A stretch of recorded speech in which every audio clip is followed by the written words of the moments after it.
नमस्कार, मैं पलक मुजराल आप सभी का रियल लाइफ न्यूज़ ब्यूरो में स्वागत करती हूँ। आज मैं आपको एक बहुत ही महत्वपूर्ण बात बताने जा रही हूँ। दरअसल हमारा चैनल बहुत जल्द गुमनाम शहीद के नाम से एक वेब सीरीज़ ला रहा है, जिसमें हम ऐसे शहीदों के बारे में बात करेंगे जिन्होंने भारत की आज़ादी के लिए अपना खून तक बहा दिया, लेकिन फिर भी लोग उन्हें आज नहीं पहचानते। जी हाँ, गुमनाम शहीदों में हम उन शहीदों के बारे में बात करेंगे जिनके काम बड़े थे, लेकिन लोग उन्हें आज पहचान नहीं पा रहे।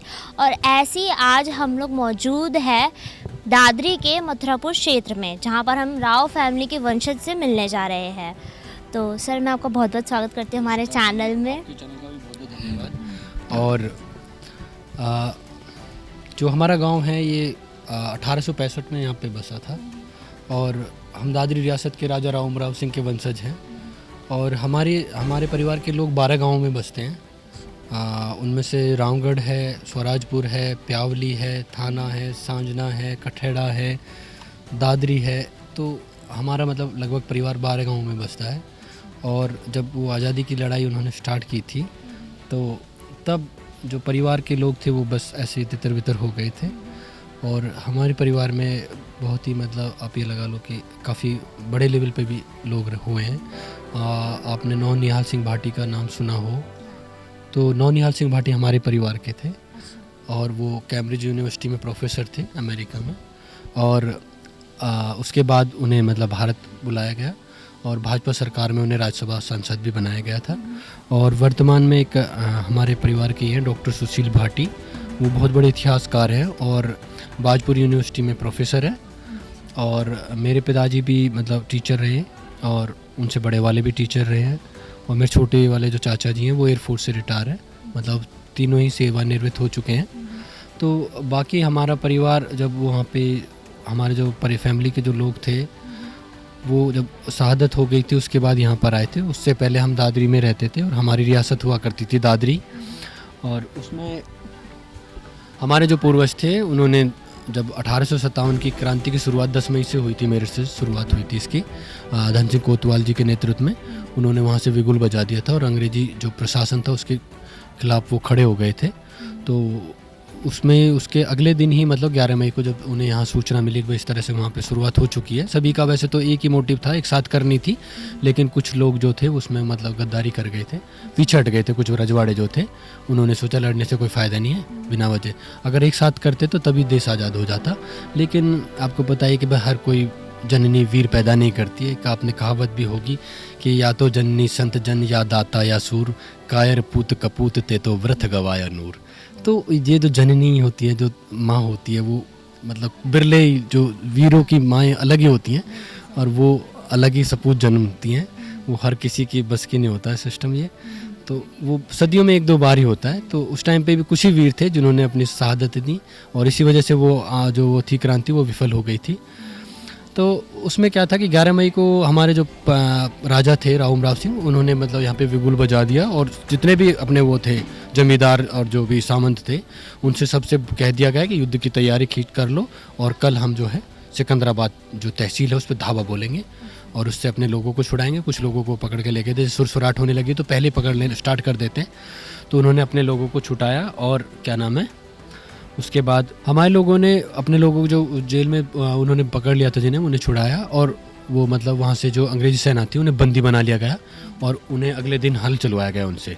हमारे यहाँ पे एक शहीद दर्याव सिंह थे जो कि जुनेदपुर गांव के थे। तो वो बहुत ही मतलब ढीले शरीर के थे और बहुत ही पावर, उनके अंदर जो शक्ति थी वो एक ऐसे समझो जैसे शेर की भांति थे वो। तो वो अंग्रेज़ों से अगले दिन हल चलवा रहे थे। तो अंग्रेज़ों को पता चला कि भाई हमारे लोग पकड़े गए हैं। तो 19 मई को फिर से युद्ध हुआ, वो सेना लेके आए। तो उन्होंने सोचा कि भाई ये छोटा सा रजवाड़ा है, बहुत आराम से हरा देंगे, लेकिन ऐसा नहीं था। कि आपको पता है वीर तो वीर ही होते हैं। वो उस टाइम की जो लेटेस्ट सेना थी उससे मतलब अपने तलवार तीर कमान और उनसे लड़ रहे थे। लेकिन जब आपको पता है जो मातृभूमि की मिट्टी खाए हुआ होता है तो स्वतः ही उसकी मतलब मातृभूमि भी रक्षा करती है। तो उनके अंदर जो जज्बा था, जो जुनून था, वो इतना भयावक था कि उन्होंने फिर से 19 मई को अंग्रेज़ों को खदेड़ दिया और उसमें अंग्रेज़ी सेना को फिर से मुँह की खानी पड़ी और उससे वो बिल्कुल तिल मिला उठे थे। तो उन्होंने फिर गोरखा रेजिमेंट को इसकी सूचना दी कि भाई उन्होंने गोरखा रेजिमेंट को बुलाया और कहा कि भाई आपके जो है सेना बढ़ाई जाए और राव साहब को मतलब 3 तरफ से हमला करके और मतलब बंदी बना लिया जाए और तब उन्हें मतलब हराएं और उसके बाद उनका अंत करेंगे। लेकिन ऐसा नहीं था। अब तब जब पता लगता है कि भाई दुश्मन को आपने छेड़ दिया, दुश्मन बड़ा है, तो उसके बाद मतलब जो राजा होते हैं बुद्धिमानी, वो एक्टिव हो जाते हैं, मतलब उनकी जो सोच होती है वो दूरदर्शी होती है। तो हमारे जो राजा थे राव उमराव सिंह, उन्होंने भी मतलब उन्हें हल्के में नहीं लिया और सभी जमींदारों से संपर्क साधना शुरू कर दिया। तो उसमें जो है अट्टा नौरंगपुर गांव के वो थे इंदर जी जो उधर, और गुनपरा गांव के राम बख्श जी थे, और लोहाली से मजलिस भाटी थे, कोट गांव से थे गुलाब सिंह, और फतेह नंबरदार थे चिठड़ा गांव से, और भी बहुत सारे गांवों के लोग थे जो उसका नेतृत्व कर रहे थे। तो सेना जो थी वो बहुत ही बड़े स्तर पे बना ली गई थी। और जब गोरखा रेजिमेंट और अंग्रेजी रेजिमेंट जो है मिलकर जब ये युद्ध 29 मई को हिंडन पर लड़ा गया, और इसमें बताते हैं कि ये युद्ध मतलब 3 दिन तक चला और बहुत ही भयावह था। ये मतलब पहले से दोनों सेनाएं लेटेस्ट हो चुकी थी और भी मतलब जुनून के साथ लड़ रही थी, क्योंकि उन्हें गुस्सा था और इन्हें भी जीतने का जुनून था। तो इस युद्ध को जो है इन्होंने, राव साहब जो थे राव उमराव जी, इन्होंने इसे फिर से जीत लिया था और उस सेना को खदेड़ दिया था। कई मतलब काफ़ी अंग्रेज़ों को बंदी बना लिया गया था। तो अब की लड़ाई का क्या अर्थ निकला कि ये जो खबर थी वो ब्रिटेन तक पहुंच गई, और जब ब्रिटिश हुकूमत को इस बात का पता चला कि भाई बार बार मतलब वो जो है वो सेना को हरा रहे हैं, इससे तो मतलब जगह जगह विद्रोह बढ़ जाएगा और जो हमारी सोच है वो मतलब इस तरह से मतलब हमें छीन होने लगेगी और हमें हो सकता है कि जल्दी भारत छोड़ना पड़े। तो उन्हें इस चीज़ का बहुत बुरा लगा और उन्होंने और सेना का आदेश दिया। तो उन्हें सेना इकट्ठा करने में आप ये लगाइए कि ये जो 29 मई की बात है उसके बाद सितंबर को 27 सितंबर को मतलब 25 में हो गया था युद्ध, तो 27 को तो शहादत हुई थी, मतलब 25 सितंबर को फिर से युद्ध हुआ। और अब का जो युद्ध हुआ था उसके लिए जो एरिया चुना गया था वो सूरजपुर और कासना के बीच का एरिया था, और वहाँ पर सेनाएं मतलब दोनों तरफ से टकराई। ब्रॉन्डी का भी कुछ क्षेत्र था जहाँ पर कुछ हुई, और 2006 में वहाँ पर अष्टधातु की एक तोप भी पाई थी। वहाँ पे मेरा ही काम चल रहा था, तो हमारी मशीनें खुदाई कर रही थी, तो वहाँ पे अष्टधातु की तोप पाई गई थी जो उसी समय की लगभग थी। तो इससे पता लगता है कि वो युद्ध मतलब उस टाइम की तकनीकी के हिसाब से लड़ा गया था। लेकिन उसमें जो है काफ़ी रेजिमेंट थी, कुछ लोग यहाँ के भी जो लोग थे जो रेजिमेंटें बना दी गई थी हमारे देश के लोगों की भी, क्योंकि आपको पता है कि आज़ादी की लड़ाई लड़ने में कुछ ही लोग थे, सभी नहीं थे। तो आपको पता है कुछ लोग हमारे उनके साथ थे, कुछ हमारे साथ थे। लेकिन ये था कि भाई वो जो 27 सितंबर वाला युद्ध था उसमें उनको हार की सामना करना पड़ा, और उन्हें फिर बुलंदशहर ले जाया गया। बुलंदशहर उनकी छावनी हुआ करती थी। तो बुलंदशहर कालाम एक जगह है जो आज चौधरी चरण सिंह जी के नाम से वहाँ चौराहा बना हुआ है, क्योंकि चौधरी चरण सिंह जी को वहाँ पर कुछ नहीं हुआ था ऐसा, वो तो प्रधानमंत्री रहे हैं, लेकिन उनके नाम से वो चौराहा बना है, जबकि वो शहीदों के नाम से बनना चाहिए था। पहले उसे कालाम बोलते थे, काले आम पे उन्हें फांसी दी गई, और उसके बाद अंग्रेज़ों का जब मन नहीं भरा तो उन्हें फिर हाथियों से कुचलवाया गया, जिससे उनको देखकर दूसरा व्यक्ति फिर कभी साहस ना कर सके। इस वजह से मतलब फिर यही है कि जब उस तरह की घटना घटी तो फिर हमारा परिवार भी एक तरह से तितर बितर हो गया। कुछ लोग कहीं जा बसे, कुछ कहीं जा बसे, तो फिर हम लोग यहाँ पे आ गए थे। तो यहाँ तो एक तरह से बिहड़ हुआ करता था, बहुत परिस्थितियाँ बहुत दयनीय थी। ये घोड़ी गाँव का रकबा हुआ करता था, घोड़ी गाँव यहाँ नज़दीक में ही है। तो उन लोगों ने हमारी सपोर्ट करी, वो अन्य जाति का गांव है लेकिन बेचारों ने हमारी बहुत मदद करी, हमें बसने में उनका पूर्ण सहयोग रहा है। तो आज़ादी के बाद 1956 में यहाँ पे मतलब लाइट आ गई थी और एक सरकारी नलकूप भी लग गई थी। उसके बाद यहाँ खेती बाड़ी होने लगी और हमारी मतलब उन्नति होने लगी। और उससे पहले मतलब घर मकान तो हमने एक हवेली बनाई थी, यहाँ पे एक सामने चौपाल हुआ करती थी, वो तब सब चीज़ें बदल गई क्योंकि अब तो आधुनिकरण आ गया है, ग्रेटर नोएडा यहाँ डेवलप हो चुका है। तो ऐसी धीरे धीरे सब चीज़ें चलती रहीं, बाकी सब चल रहा है। तो मैं ये भी जानना चाहूँगी कि जब आप छोटे थे और आपको ये पता चला कि आप राव जी की फैमिली से आते हैं, आप उनके वंशज हैं, तो उस टाइम जब आपने सारी चीज़ें सुनी तब आपके मन के अंदर क्या चला? एक कहते हैं ना गर्मजोशी वाला खून, वो उस टाइम क्या भावना आई थी? एक्चुअली क्या है, मैं बचपन से ही मतलब मोटिवेशनल टाइप कर रहा हूँ। मैं सेकंड क्लास से ही स्पीच देनी स्टार्ट कर दी थी मैं दूसरी में मतलब जब दूसरी क्लास में था तब अपना पहला भाषण दिया था। और उसके बाद 5th में जाके मुझे पता चला जब, और बड़ी क्लासों में सब पढ़ा, छोटी क्लासों में तो कुछ नहीं पढ़ाया जाता ना, तो 5th के बाद जब हम 6th में गए तो उसमें इतिहास की किताब थी, तो उसमें बताया गया कि वो अंग्रेज़ों ने हम पे अत्याचार करे। और उसमें मैंने एक भाषण दिया था उसके बाद कि ये सन 1921 की बात है, जब हमारा भारत अंग्रेज़ों का गुलाम था। जगह जगह अंग्रेज़ों के विरोध में जुलूस निकाले जा रहे थे। एक छोटा बच्चा भारत माता की जय, गांधी जी की जय बोलता हुआ गलियों से निकला जा रहा था। तो एक अंग्रेज़ अफसर ने उसे पकड़कर मजिस्ट्रेट के सामने लाया और उसने उससे कड़क कर पूछा, तुम्हारा नाम आज़ाद, तुम्हारे पिता का नाम स्वाधीन, तुम्हारी माँ का नाम भारत माँ। तो अंग्रेज़ जो वो था जज, उसने कड़क उसे मतलब गुस्से में आकर और 15 बैतों की सज़ा का आदेश सुनाया। तो वो चंद्रशेखर आज़ाद थे। तो मैंने जब वो कहानियाँ और ये सब चीज़ें पढ़ी, जब इतिहास के बारे में जाना, तो मुझे एक अंग्रेज़ी से नफ़रत सी हो गई थी। मैंने अंग्रेज़ी से नफ़रत सी करनी स्टार्ट कर दी थी शुरुआत से ही। नहीं, मेरा पहले मतलब बटे टू बटे नंबर आते थे, 100 में से 100 ही आते थे मेरे नंबर। फिर मैंने अंग्रेज़ी पढ़नी छोड़ दी। आपको ये बिल्कुल बात सुनकर अजीब सा लगेगा। मैं मतलब ये था कि 10th तक तो कंपलसरी थी, तो फिर मैंने पढ़ी है, लेकिन मेरा इंटरेस्ट नहीं है। मेरे नंबर पासिंग मार्क्स आते थे बिल्कुल। मैं मतलब किताब खोल के नहीं देखता था, जो टीचर पढ़ाता था वही मैं सुन लेता था। मेरी कैचिंग पावर बहुत अच्छी थी, बट फिर भी मैंने अंग्रेज़ी की तरफ ध्यान देना बिल्कुल। आज के समय में तो लोग इंग्लिश को हर जगह प्रेफर ज़्यादा करते हैं। वो बात ठीक है, लेकिन मातृभाषा का जो आनंद है वो कहीं नहीं होता है। आपको पता है, माँ, मातृभूमि और मातृभाषा का महत्व कोई समझ पाता है, हर कोई नहीं समझ पाता है। ये सिर्फ, मैं ये नहीं कहता कि ज्ञान कभी भी मतलब दूसरे ना लो। ज्ञान तो आप किसी भी चीज़ का ले सकते हो, कितनी भाषा सीख लो, कोई बुरी बात नहीं है, वो चीज़ें ठीक है। लेकिन एक मन में टीस होती है कि हमारे लोगों को इन्होंने मारा, ये सब किया, तो हम इनके प्रति मतलब भाव नहीं रखेंगे। तो ये सब सारी चीज़ें थी। बाकी यह है कि भाई अब इंग्लिश तो ऐसे तो बिल्कुल नहीं कि भाई नील बटन नील तो मैं भी नहीं हूँ, बट ये है कि मेरा ज़्यादा लगाव हिंदी से है। और मैं अक्सर ज़्यादातर अपनी जो वो है बोलचाल की भाषा, उसमें ज़्यादातर हिंदी के शब्दों का ही प्रयोग करता हूँ। क्योंकि कथाकथित आपने देखा होगा कि हम आजकल बहुत सारी भाषाओं का मिश्रण बोलते हैं, लेकिन हिंदी एक ऐसी है जो हमारी मातृत्व भाषा है। अगर हम उसमें बोलते हैं तो एक जोश अलग ही होता है हमारे अंदर। जी मैम। भी जैसी फैमिली से आता है उसके लिए तो मातृभाषा और भी ज़्यादा महत्व रखती है। एक्चुअली क्या है ना, आप स्वयं की चीज़ों को रखोगे अपने पास, तो आप एक नई चीज़ उत्पन्न करोगे। मतलब आपने देखा होगा कि मान चलो आपको मैं कोई चीज़ें सिखाऊं, तो आप उसी तक सीमित रहेंगे। और जब आप नई चीज़ें, जैसे मतलब स्वयं किसी चीज़ का वो करोगे मनन, तो आप उससे ना नई चीज़ों का आविष्कार करोगे। आपने देखा होगा ये जो जितने भी आविष्कारक रहे हैं, कोई पढ़े लिखे लोग थोड़ी नहीं थे। ये ज़्यादातर नॉर्मल, कोई 8वीं पास था, कोई कहीं था, कोई पढ़ने में बेकार था। जेम्स वाट का भी देखा होगा आपने, उसको मारते पीटते थे, तब जाके वो बैठा था, केतली उठ रही थी, भाप का इंजन बना दिया। तो आपने उनका भी देखा होगा, जो एक वो थे इब्राहिम लिंकन थे, वो राष्ट्रपति बने, एक मोची के लड़के थे, कोई बड़े घर से नहीं थे। तो ज्ञान तो स्वतः ही उत्पन्न होता है, जो अनोखी चीज़ें उत्पन्न करता है वो ही करेगा जिसके अंदर मातृत्व होगा।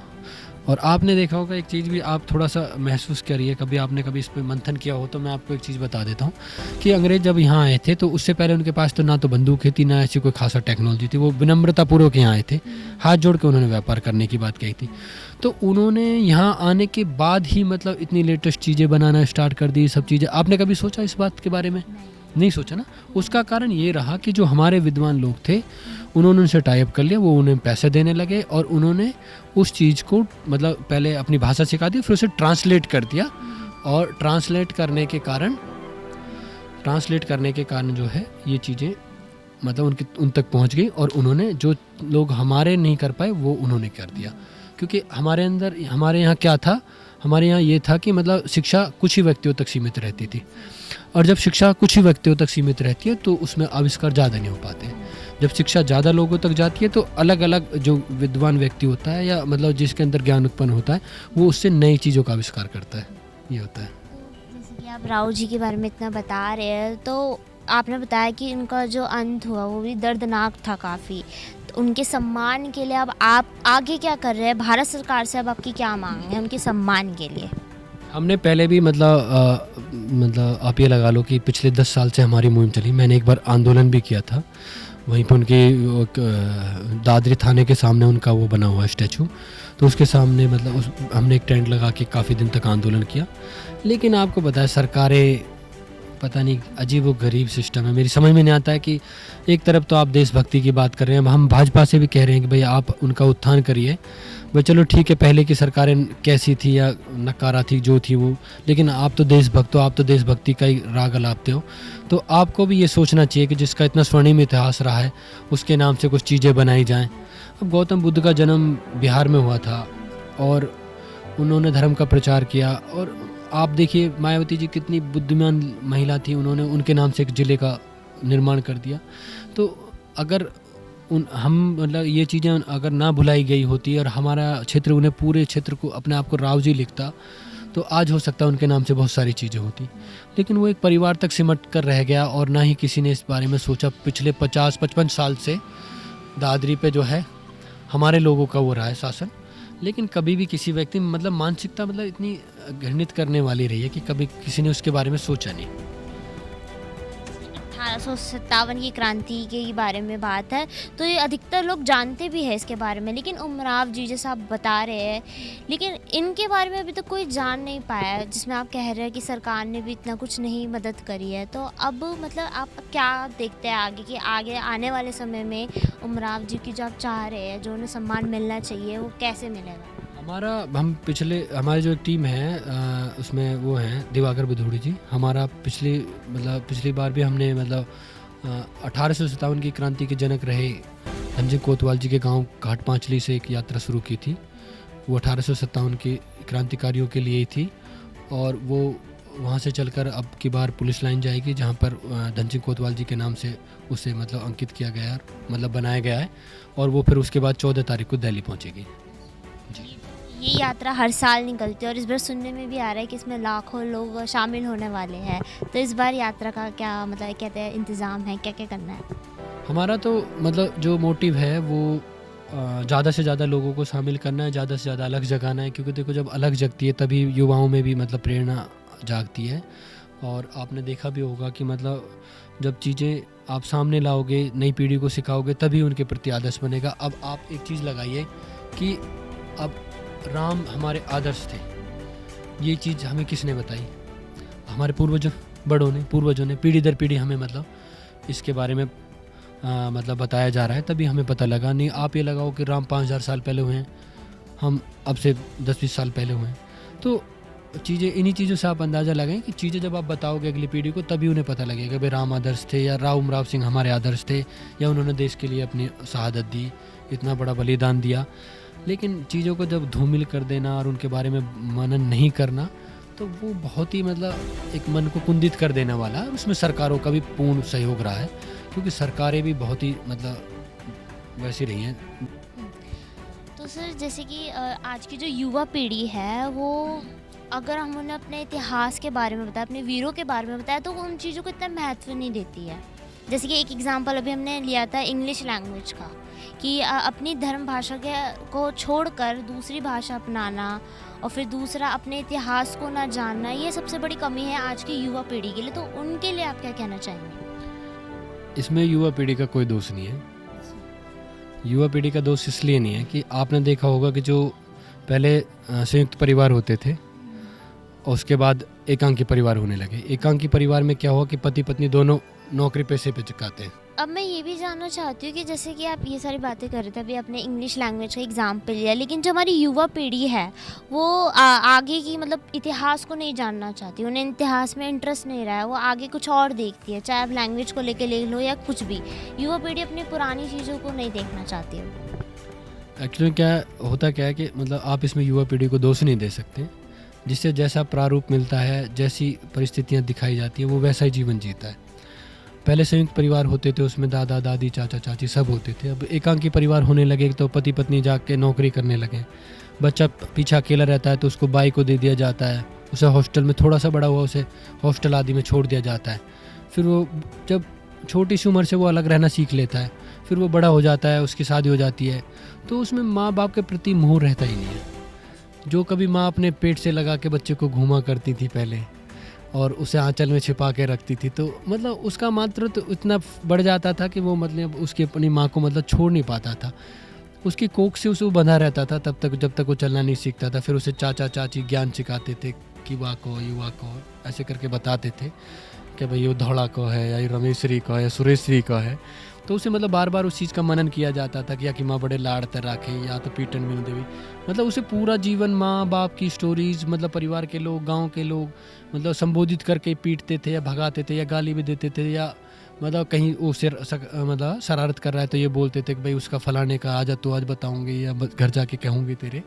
तो मतलब ऐसे बहुत सारी चीज़ें हैं जो हमने स्वयं खो दी, और आप युवा पीढ़ी या नई पीढ़ी को इसके लिए मतलब क्लेम नहीं कर सकते या मतलब दोषी नहीं ठहरा सकते। हमने खुद ऐसा प्रारूप तैयार किया है, और जब प्रारूप जैसा जो तैयार करता है आगे वाली पीढ़ी उसी को स्वीकार करना स्टार्ट कर देती है। रही भाषा की बात, भाषा हमने स्वयं त्यागी। हम अंग्रेजी भाषा को ही मतलब ये समझने लगते थे कि भाई जो अंग्रेजी भाषा जानता है वही विद्वान, ये पढ़ा लिखा व्यक्ति है। हमने अपनी भाषा को स्वयं को मतलब आपने सम्मान देना छोड़ दोगे, जैसे मतलब आप सीधा से एक उदाहरण लो कि भाई आप स्वयं की केयर करना छोड़ दोगे तो कुछ दिन बाद आपकी जो शरीर का प्रारूप है वो अपने आप बदल जाएगा। आप स्वयं पे ध्यान रखने लगो तो आप स्वयं सुंदर दिखने लगते हो। कई बार आप कितने भी गोरे रंग के हो, लेकिन आप अपने आप पे ध्यान मत दो, कपड़ों पे ध्यान मत दो, तो आपको सब ऐसे ही रेला समझने लगे एक तरह से ना। तो सेम ऐसे सभी चीज़ों का जो है ना तालमेल ऐसे होता है कि भाई वो चीज़ें ना पीढ़ी दर पीढ़ी चल के आती है। आपने सुनी नहीं एक भाई मतलब कहीं भी आपने कहीं बात करते हो सुना कि ये हमारी 7 पीढ़ी से परंपरा चली आ रही है या हज़ारों पीढ़ी से चली परंपरा चली आ रही है। तो जब हम परंपराओं का परित्याग कर देंगे तो उसके उपरांत हमें जो है ना हमेशा उसके दुष्परिणाम ही झेलने पड़ते हैं। और हमेशा एक रहा है कि भाई मैं ये कहता हूँ कि भाई आप अपनी संस्कृति को ना छोड़ते हुए अन्य चीज़ों को सीख लो, कोई बुरी बात नहीं है, लेकिन अपने मूल को त्याग कर अन्य चीज़ों को सीखना तो समझो फिर स्वयं को नष्ट करने के बराबर है।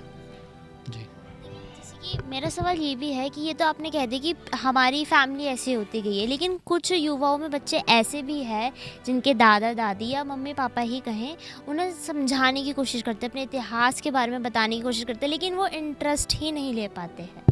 आपने देखा होगा कि आप किसी बच्चे को पढ़ने भेजते हो तो वो पहली क्लास में जाता है, दूसरी, तीसरी, चौथी, पाँचवीं, मतलब वो 12 क्लास 15 क्लास ऐसे पढ़ता चला जाता है वो। तो आपने उन चीज़ों से अंदाज़ा लगाइए कि बच्चा एक बार में कोई भी चीज़ नहीं सीखता है। उसे सब चीज़ें बचपन से और पीढ़ी दर पीढ़ी सिखाई जाती हैं, और उनके माँ बाप को भी मतलब सिखाने का तर्क आ जाता है। तो सब चीज़ें धीरे धीरे आती हैं। ऐसे आप सोचने लगो कि भाई बच्चा थोड़ा मतलब तब तो आपने उसे इंग्लिश सिखाते रहे, सब चीज़ें बताते रहे कि मतलब टोटल फोकस आपका उस पर, आप पैसे पे पैसा कमाएगा, और फिर एकदम आप कहने लगो कि भाई ये इतिहासकार बन जाए या इतिहास को जान जाए। तो ऐसा नहीं होता, वो सब चीज़ें धीरे धीरे सिखाई जाती हैं। स्वयं का भी इतिहास सिखाओ, इतिहास की बारीकता बताओ, इतिहास की वास्तविकता बताओ। ऐसा नहीं कि भाई किताबों में जो पढ़ लिया वो इतिहास होता है, स्वयं का भी इतिहास होता है, और स्वयं की चीज़ों का भी मतलब वर्णन किया जाता है और मनन किया जाता है, और अपने बच्चों को उसका मार्गदर्शन किया जाता है। तभी पीढ़ियाँ आगे बढ़ती हैं, तभी ज्ञान आगे बढ़ता है। बात तो बहुत आपने सही कही, युवा पीढ़ियों के लिए ज़रूरी भी है। अच्छा, मैं ये भी जानना चाहती हूँ 1857 की क्रांति को लेकर जो यात्रा निकलने वाली है, जो हर साल निकलती है, इस बार क्या खास है इस यात्रा में? इस बार जब पिछली बार जो शुरुआत की थी इसकी, तो तब थोड़ा सा मतलब जागरूकता कम थी, लेकिन अब की बार हमने सोशल मीडिया के माध्यम से जितने भी ग्रुप चलते हैं, मतलब सोशल मीडिया पे बहुत सारे ग्रुप चलते हैं, वो किसी भी समाज के हों, तो हमने सभी को मतलब उसमें आमंत्रित किया है। और हमारा मोटिव यह है कि भाई हम किसी जाति धर्म विशेष को उसमें मतलब हीरो ना बनाकर सभी जाति मतलब समुदाय के जो वीर थे उनको सभी को मतलब हम सम्मान देंगे। और हमारा मतलब हम सभी से बार बार बोल रहे हैं कि किसी भी जाति या धर्म से जो भी मतलब जो 1857 की क्रांति में मतलब शहीद हुए हैं या उन्होंने उसमें मतलब लड़ाई लड़ी है, वो हमसे संपर्क करें और हम उनका पूरा सम्मान करेंगे। क्योंकि देखो सभी का सम्मान होना चाहिए, उसमें लड़ाई एक व्यक्ति नहीं लड़ता है भाई, एक मुख्य व्यक्ति होता है, वो अच्छी बात है। जैसे कि धन सिंह कोतवाल जी ने वहाँ से नेतृत्व किया था, लेकिन तोप से उड़ाया गया, घाट पांचली गांव को पूरे को तोप से उड़ा दिया गया था। तो उसमें केवल धन सिंह कोतवाल नहीं मरे, पूरा गांव के और भी अन्य लोग मरे थे। तो हमारा मानना यह है कि भाई देखो उनके अगर वंशज हैं और उनके मन में अगर कोई टीस है या मतलब दुख है, तो वो हमारे साथ जुड़े। हमारी कोशिश है कि भाई हम सभी को सम्मान, स्वयं को भी सम्मान दिलाएंगे और उन्हें भी सम्मान के लिए सरकार से अपील करेंगे। और हमारे पास मतलब एक वो पीछे फ़ोन आया था मेरे पास भी, तो हमें गृह मंत्रालय से भी मतलब इनविटेशन मतलब निमंत्रण मिला है कि भाई हम आपको 10 मई को दिल्ली जो है सम्मानित करेंगे। और उसमें हम देखो अपनी बात रखेंगे और हम अपने बताएंगे अपने इतिहास के बारे में भी और अपने राजा के बारे में भी। हो सकता है भाजपा सरकार धीरे धीरे बदलाव करे तो हो सके हमें भी कुछ सम्मान मिल जाए। देखो हम तो पिछले आप ये लगा लो कि 140 साल से मतलब एक अछूते हैं, छिपे हैं, गुमनाम चेहरे हैं। हमें जो वो एक पीछे सरकार ने एक वो पॉलिसी लागू की थी DNT, तो डी नोटिफाइड ट्राइब के नाम से है वो, जो मतलब जिन लोगों को मतलब क्रिमिनल एक्ट में डाल दिया गया था, तो वो मतलब उन्हें चिन्हित कर लिया गया था। इसका अर्थ ये है डिनोटिफाइड ट्राइब, मतलब जो ट्राइब मतलब जो कास्टें थीं जो 1857 की क्रांति में लड़ी थी, या जिन्होंने मतलब अंग्रेज सरकार ने जिनको क्रिमिनल घोषित कर दिया था, तो उनके लिए सरकार ने एक वो स्पेशल वो कोटा बनाया जिसमें वो मतलब सरकार का एक वो उन्हें अनुदान दे सके और सहायता दे सके। तो वो इस तरह की बहुत सारी चीज़ सरकार भी चला रही है। कुछ चीज़ें हमें भी नहीं पता है तो वो सरकार हमें बताएगी और हम सरकार को अपनी बातें बताएंगे, तो उससे हो सकता है कोई अच्छा हल निकले। बहुत अच्छी बात कही आपने। बाकी मैं ये भी जानना चाहूँगी, जो ये यात्रा है कितने साल हो गए इसे निकलते हुए, और जब पहली बार जब यात्रा हुई थी और अब जो होने वाली, कितना बदलाव आपको देखने को मिला है? मैम हमारी जो मुहिम है वो तो लगभग आप ये लगा लो कि 1989 से इसकी अलग जगह दी थी। यात्रा की नहीं थी वो, एक थी कि मतलब हमने मतलब अपने लोगों को मतलब खोजना चालू कर दिया गया था। उसमें मतलब काफ़ी लोगों का सहयोग रहा। उसमें कृष्णपाल चपराणा जी थे जो आपके धन सिंह कोतवाल जी के वंशज थे, राजकुमार भाटी जी हैं, सपा नेता हैं, प्रवक्ता भी हैं, वो राष्ट्रीय प्रवक्ता हैं समाजवादी पार्टी के। तो उन जैसे मतलब उस टाइम पे बुद्धिजीवी लोगों ने और मतलब काफ़ी मेहनत करके उन चीज़ों को निकाल के लेकर आए जो इतिहास धूमिल हो गया था, जिसको बदल दिया गया था। मतलब जो एक कहावत चली की थी भाई 1857 की जो अलग जगाई थी वो मंगल पांडे जी ने जगाई थी।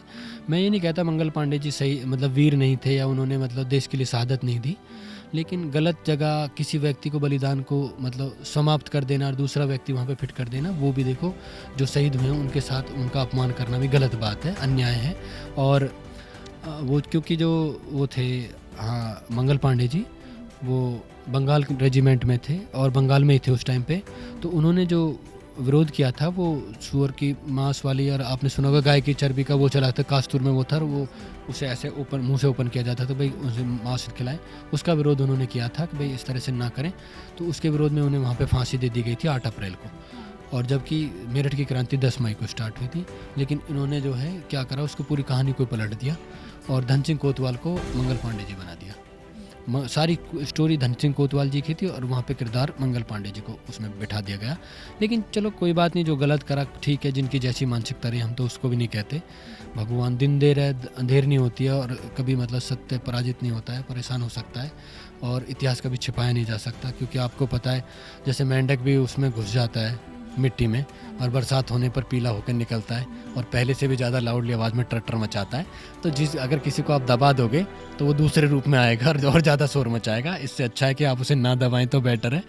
हाँ जी, बहुत बड़ी बात है जो लोगों को पता नहीं थी। लेकिन आपको ऐसा नहीं लगता कि आजकल के टाइम पे इतिहास के साथ छेड़छाड़ ज़्यादा होती है, सही चीज़ों की जगह गलत चीज़ें सामने आती है और फिर लोग उसी को सच मान बैठते हैं? मैम एक्चुअली होता क्या है, जब भूखा पेट होता है ना, उसे रोटी की ज़रूरत होती है, ठीक है। और जो धनवान होता है उसे इतिहास उसे अपना पूरा वर्णन चाहिए, उसकी साख बननी चाहिए। तो हुआ क्या, जो देशभक्त लोग थे वो तो भूखे मरने लगे थे, वो जंगलों में चले गए थे, उन्होंने मतलब शहरों से उनसे पलायन करना शुरू कर दिया था, उन्हें मतलब क्रिमिनल एक्ट में डाल दिया गया था, वो मुख्य धारा से हट गए थे। तो उन्हें इतिहास से क्या मतलब था, वो तो अपने पेट के लिए भी मतलब उनके लाले पड़ रहे थे, उन्हें 2 रोटी नहीं मिलती थी। तो अब क्या था कि जो मतलब अंग्रेज़ों के साथ थे या उनका सपोर्टेबल थे, उन्होंने उन चीज़ों को कैप्चर कर लिया क्योंकि वो किताबों में थी, उन्होंने उनको चीज़ों को बदल दिया। लेकिन इतिहास जो है ना एक जगह नहीं लिखा जाता। कुछ लोगों की मानसिकता होती है कि भाई इतिहास एक जगह लिखा होता है कि भाई भारत में इतिहास लिखा है, बदल दो। ऐसा नहीं होता। ये सब छोटी मंदबुद्धि वाली मानसिकता जिनकी होती है ना, वो सब इन चीज़ों को सोचते हैं। इतिहास भगवान के पास भी लिखा जाता है। वीरों का इतिहास कभी एक जगह नहीं होता है, वो भगवान के पास भी लिखा जाता है, वो 100वीं पीढ़ी में भी निकल कर आ जाता है। वीर कभी भी पैदा हो सकते हैं। और वो ना आपने सुना होगा कि भाई वो जो चंद्रगुप्त थे वो एक उस पर सिंहासन पे बैठ कर फैसला कर देते थे, उससे अलग वो कुछ नहीं कर पाते थे, उस सिंहासन में भी जादू था।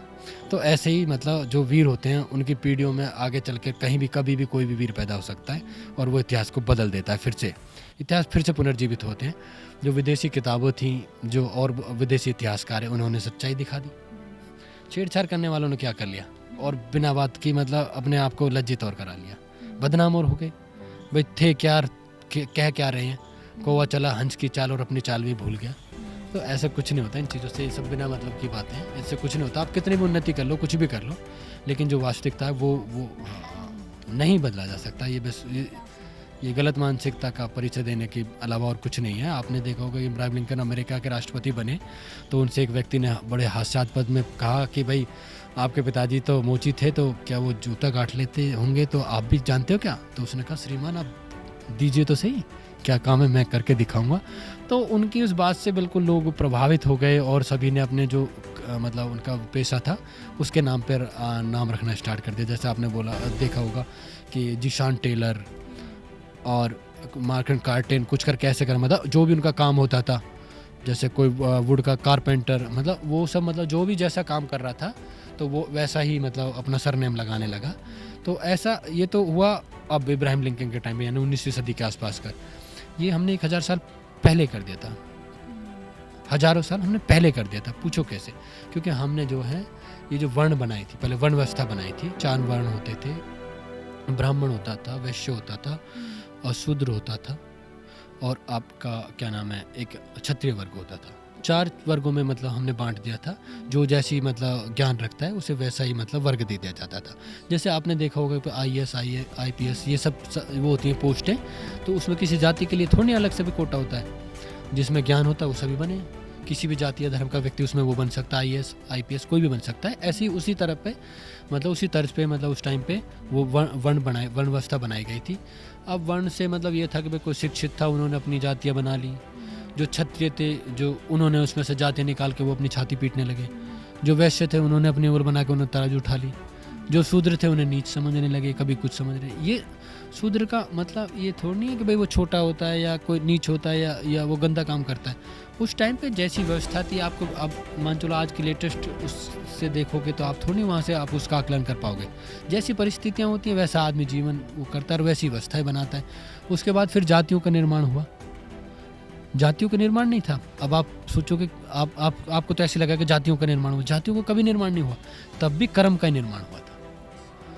जैसे मतलब जो जितनी भी जातियाँ बनी वो सिर्फ कर्म आधारित थी। वो ऐसा नहीं था भाई किसी जाति को अलग से मतलब एफिडेविट दिया गया था, सब कर्म आधारित थे। जो तेल का काम कर रहे थे वो तेली थे, जो घोड़ा चला रहे थे वो थे घोड़ा रूप थे, जो हाथी हाँक रहे थे वो पीलवान थे, जो हथियार बना रहे थे वो लोह मोड़ थे, जो युद्ध लड़ रहे थे वो भाटी थे। युद्ध भाटी जो मेरा सरनेम है वो भाटी है और उस शब्द का अर्थ है योद्धा सैनिक। तो मतलब हर जितना भी वो है जाति है वर्ग जो गोत्र है उनका सबका एक अपना मतलब कर्म के आधार पे वो बनाए गए थे। वो भी ऐसा नहीं था कि भाई मतलब आपको अलग से एफिडेविट दिया कि भाई तुम आज से यही कहलाओगे, ऐसा कुछ नहीं था कि जिसको चाहें। तो अब आपने देखो कि सभी जातियों में कई गोत्र मिश्रित हैं। आप राजपूतों में जाओ तो वही मिलेंगे, जाटों में जाओ तो मिलेंगे और अन्य जातियों में भी हैं। तो वो सब उसी का वो ये कि मतलब जैसा जिसको जहाँ पे सूटेबल लगा वो वहाँ चला गया। ये कोई बड़ी बात नहीं है जी। बहुत अच्छा लगा कि आपने अपने इतिहास के बारे में इतना कुछ बताया, अपने पूर्वज के बारे में। आई होप दर्शकों को भी पसंद आया होगा। हमें बहुत अच्छा लगा आपसे मिलके। तो ऐसी और भी बड़े इतिहासकार जो मतलब शहीद जिनके बारे में लोग जानते नहीं हैं, ऐसे हम और भी उन लोगों के महान लोगों के बारे में जानेंगे। तब तक देखते रहिए रियल लाइफ न्यूज़ ब्यूरो। धन्यवाद।